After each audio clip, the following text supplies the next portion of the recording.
Cava, centre artisanal de la ville d'Abidjan, avec ses cases en bois et ses vendeurs d'objets traditionnels. Difficile d'imaginer que dans quelques heures, ce lieu paisible sera transformé en boîte de nuit.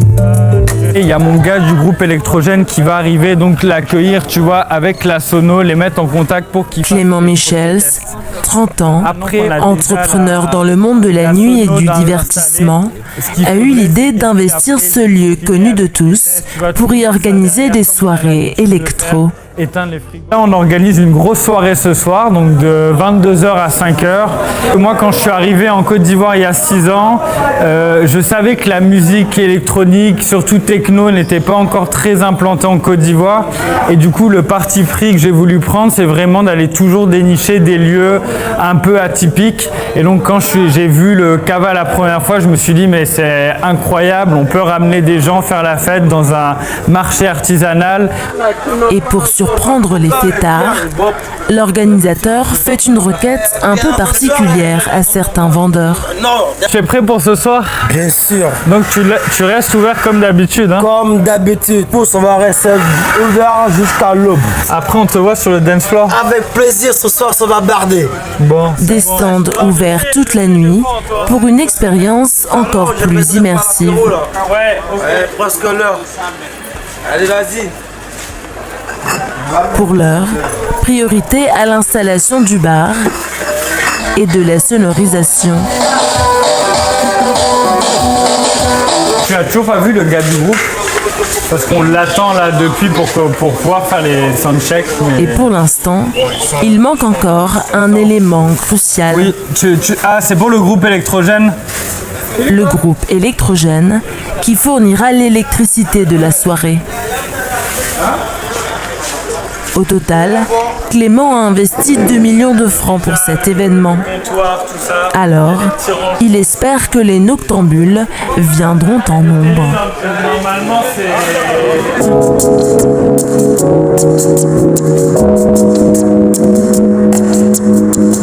Abidjan, capitale de la fête en Afrique de l'Ouest. Une ville qui ne se repose jamais. Ici, les bars et boîtes de nuit se comptent par milliers. Et ils sont de plus en plus d'entrepreneurs à se lancer dans le monde de la nuit. Bar à concept, soirée sur la plage, lieu éphémère, il redouble d'originalité pour vous proposer des soirées mémorables. Un business lucratif, mais qui comporte aussi de nombreux écueils. Des boîtes de nuit mythiques d'Abidjan aux rave parties dans des lieux insolites, plongés au cœur des nuits abidjanaises.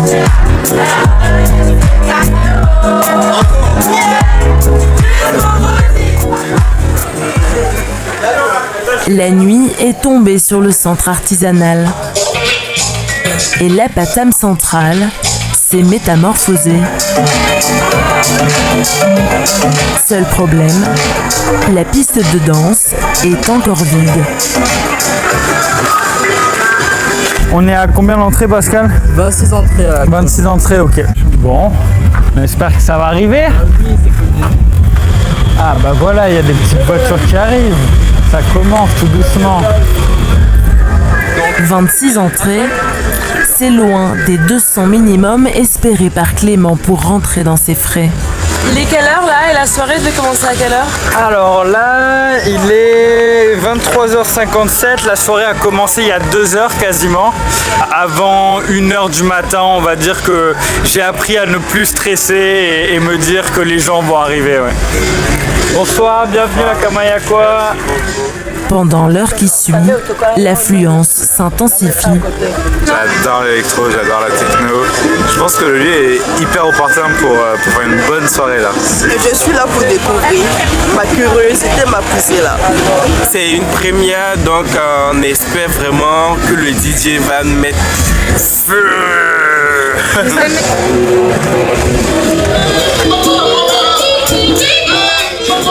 À l'intérieur, les fêtards ont enfin investi la piste de danse Et l'Abatam revêt des airs de boîte de nuit.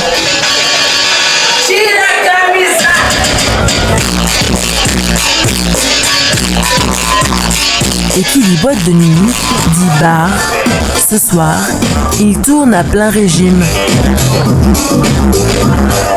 La garantie pour Clément de faire des bénéfices.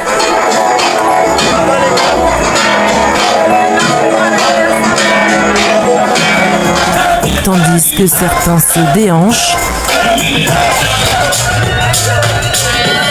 d'autres en profitent pour découvrir les lieux.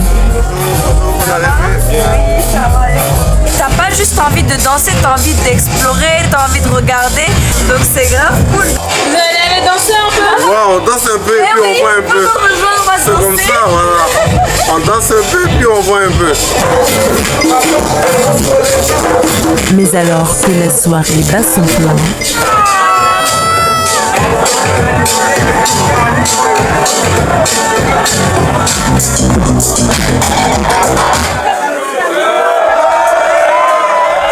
coupure d'électricité.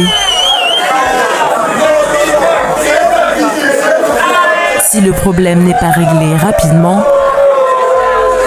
les fêtards risquent de quitter la soirée prématurément. Un scénario catastrophe pour Clément. Qu'est-ce qui se passe là, Clément?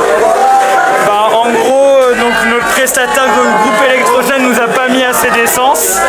Donc là, on doit repasser sur l'électricité du Cava qui n'est pas une électricité adéquate. Donc on est en train de faire des tests, débrancher certaines choses pour pouvoir quand même maintenir la soirée.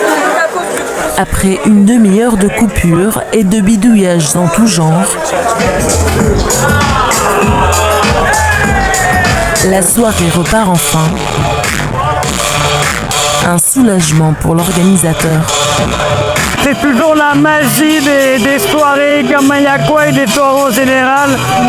On repart de zéro et puis en fait on arrive à ça. Donc c'est formidable et surtout si c'est un mois à passer. Bon, on a commencé Gamayakwa il y a 6 ans, on était les seuls. Aujourd'hui, il y a plein de collectifs dans la ville. C'est ça qui est beau et l'État qui amènera surtout à avoir un business construit. Ce soir, le bénéfice reste modeste, 150 000 francs. Mais les fêtards ne sont pas prêts d'oublier cette expérience insolite. Des soirées comme celle-ci, il y en a de plus en plus à Abidjan. Ils sont arrivés là, franchement, s'ils étaient avant nous. En ce début d'après-midi, Jérémia, 22 ans, se rend à Grand Bassam. Ce soir, Suripat, installé à Abidjan depuis 1 an, y organise sa première beach party. Je trouve ça un petit peu dommage d'aller jusqu'à Assini pour devoir organiser d'aussi grands événements alors qu'on a Bassam tout près, à 25 minutes. Je pense que les gens ont besoin de retrouver la nouveauté de partir plus souvent à Bassam. C'est au Vague Doré que doit se tenir la soirée. Un restaurant qui présente l'avantage d'appartenir au père de Jérémia. Sur les lieux, le jeune homme retrouve CJ, son associé. Elle travaille dans la communication. C'est à deux qu'ils ont imaginé le concept de la soirée. Tout va se passer de ce côté-là de la plage. Tous les apatams vont être transformés en stands. Là, la nourriture, on aura un stand de vêtements et on aura un petit tabac. Entre les apatams, on va mettre des petits salons pour que les gens puissent se poser. Voilà. Une beach party ambitieuse aux airs de festival. Mais organiser une soirée sur la plage requiert une logistique importante et les imprévus s'enchaînent. Il y a toujours des gens qui te laissent tomber, on a certains stands qui au final peuvent plus venir et là c'est l'électricien qui nous fait faux bond. Donc du coup ces deux messieurs sont venus nous sauver. Voilà, c'est un peu le débat. avec une solution en installant des prises un peu partout comme il était prévu. Une solution à 60 000 francs qui n'était pas prévue dans les dépenses, mais qui permettrait d'éviter un fiasco. Peux m'aider à Sans électricien capable d'installer le sound system sur la plage, adieu la beach party. À l'entrée, les premiers clients commencent à arriver. Et le duo attend du monde, plus de 200 personnes, qu'ils ont réussi à séduire grâce à une communication très bien pensée. Faire attention à ne pas faire tomber le... Quelques jours plus tôt, nous étions à Abidjan avec CJ et Jérémia pour faire la promotion de leur soirée.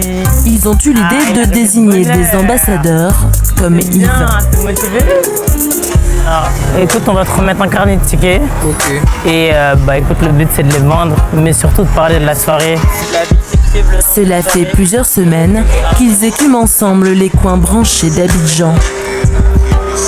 Et ce soir, à 10 jours de l'événement, ils sont venus faire leur pub au lounge de la fondation Donvaï. Bonsoir les gars. Comment les gars? Bien ou pas? Bien ou bien, vous passez une bonne soirée. Je suis venu vous parler de la soirée Vice City. T'as bien entendu parler? L'objectif, faire connaître la soirée. Des pop-up, des food, des stores, etc. Vous avez déjà pris vos tickets là? Je pense que... Et écouler des préventes. Des places à 5 000 francs contre 10 000 le jour J. Et puis voilà. Ce soir, les préventes partent comme des petits pains. C'est un endroit idéal parce qu'on est face à une clientèle qu'on maîtrise déjà, face à des gens, face à des amis qu'on connaît déjà. Franchement, j'ai hâte. Franchement, ça promet. Le duo a mis les moyens dans la communication. Et elle porte ses fruits. Mais tout ne va pas se passer comme prévu. Il y avait un sac blanc là, il y avait des rallonges dedans. Retour aux vagues dorées. Les décorations sont installées et les stands sont prêts. Peut-être vous revenez dans le coin. Mais la beach party tarde à démarrer. L'installation électrique de secours n'a pas tenu. Bien, il y a un souci là-bas. Le câble qui va ça chauffe, ça brûle. C'est brûlé même. Oui, c'est ça qui fait le bruit. C'est brûlé. Oui, c'est brûlé. Pour les organisateurs, Voilà. Non, il n'y a pas de musique là. le stress monte. Non, je sais pas, mais au pire, ils vont en chercher là. À Donc côté. il faut que tu envoies quelqu'un chercher du gasoil. Parce que pour aller chercher du gasoil pour le groupe, il te faut une autorisation. On pense que c'est une erreur de câble, de câblage et pas dans l'ampérage. Mets le micro là-bas. Plus de peur que de mal. La soirée démarre enfin. Et la piste de danse finit par s'embraser. Je dirais que c'est des erreurs, une fois qu'on les fait, on les refait plus quoi, parce qu'on sait que c'est ce genre de choses à éviter pour éviter de se casser la tête et suer comme je suis quoi. Malgré les quelques couacs, le duo relativise. Pour cette première beach party, le public et l'ambiance étaient bel et bien au rendez-vous.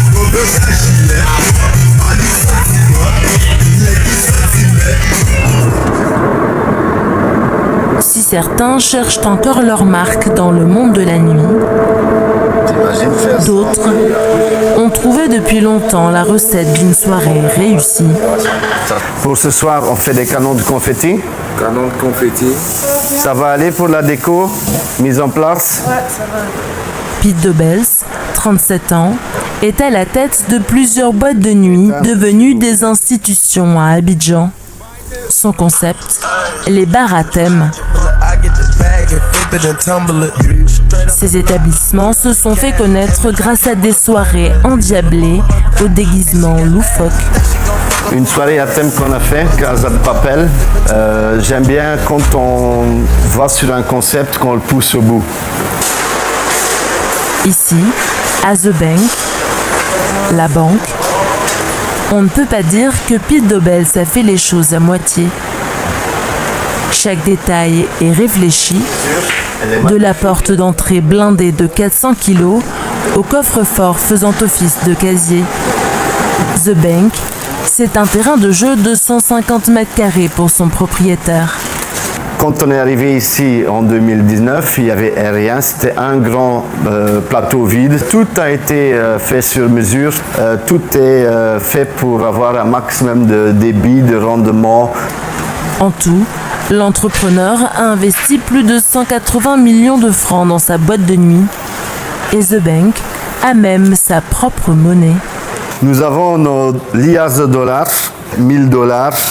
Quand on a ouvert, un très bon client / ami à moi m'a dit qu'il manquait de fun factors. J'ai dit mais il me faut des dollars. Donc on a commencé à imprimer les dollars comme ça et c'est devenu un de nos points clés, nos fun factors.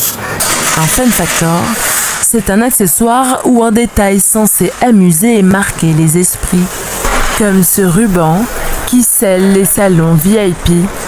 Qui n'aime pas ouvrir le bal, ouvrir son salon quand les clients arrivent, ils se battent pour avoir le droit de couper le ruban. Toujours filmé, souvent mis sur les réseaux sociaux, ça donne une certaine value VIP. Ces stratagèmes qui ne coûtent pas grand-chose mais qui peuvent rapporter gros, Pete Dobels en a fait sa marque de fabrique. Ah, le Père Noël est venu tôt cette année.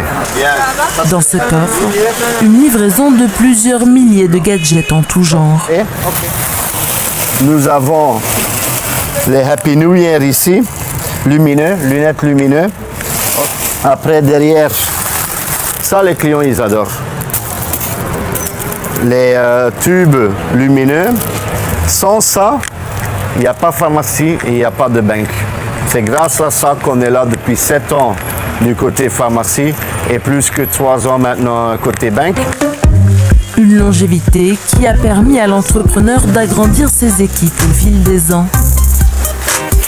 Au total, ces 4 établissements emploient aujourd'hui 150 personnes. Et il ne cesse de développer son activité. Il faut qu'on passe une petite couche pour avoir la même couleur de bois. Ce soir, nouveau challenge.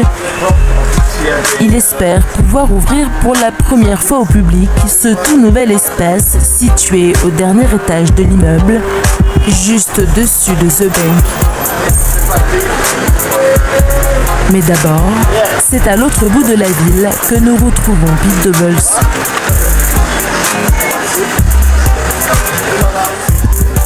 La pharmacie, c'est le premier bar à concept qu'il a ouvert il y a 7 ans lorsqu'il a quitté la Belgique pour la Côte d'Ivoire. Des seringues d'alcool fort, servies par une miss paracétamol, des cocktails nommés painkillers et même une eau d'urgence. Le concept a séduit les Abidjanais. Ce soir, les 180 places assises sont déjà prises d'assaut.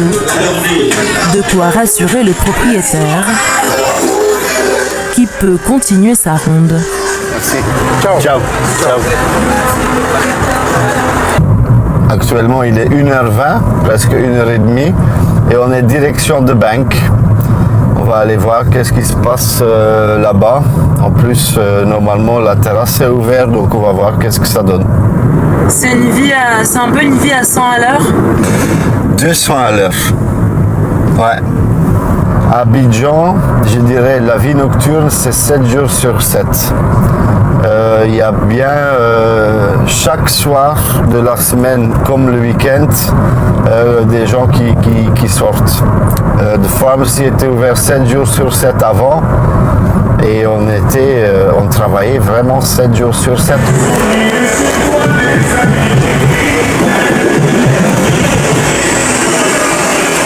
Ça va?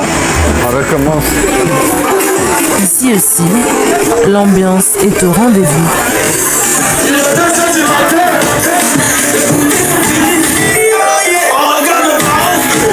Et certains clients se voient déjà millionnaires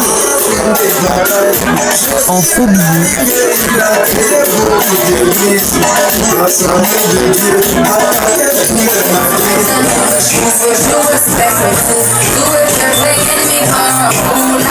Pete Doubles n'a pas voulu nous partager le chiffre d'affaires réalisé lors de ces soirées. Une chose est sûre, son business s'agrandit. La toute nouvelle terrasse est déjà adoptée par les clients. Le fruit de 7 années de travail acharné. Le monde de la nuit rapporte, on peut dire que ça marche, mais c'est un métier, c'est pas juste de l'amusement, c'est non-stop comme vous avez vu aujourd'hui. Donc on sait à des gens qui veulent organiser des soirées ou qui veulent ouvrir des bars, c'est soyez au top, ne faites pas les choses à moitié, sois pro.